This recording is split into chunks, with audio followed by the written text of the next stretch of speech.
వారు ఈ మాసంలో మధ్యస్థ ఫలితాలని పొందగలరు. మీనరాశి వారు ఆరోగ్య విషయాల్లో శ్రద్ధ వహించాలి. అలాగే జన్మ రాహు ప్రభావం చేత అతిగా మాట్లాడడం, అనవసరమైన మాటలు మాట్లాడడం తగ్గించుకోవడం మంచిది.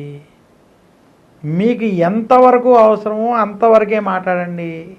మీ ప్రమేయం లేకపోయినా ఇబ్బందులకు గురవుతారు. మీనరాశి వారికి వృత్తిపరంగా చికాకులు మాత్రం అధికంగా ఉంటాయి. ఉద్యోగస్తులు రాజకీయ ఒత్తిళ్ళు ఎదుర్కొంటారు.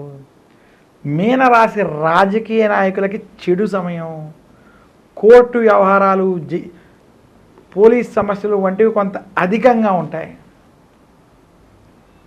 మీనరాశి రైతాంగం వంటి రంగాల్లో ఉన్నటువంటి వారికి అంత అనుకూలమైనటువంటి పరిస్థితి లేదు.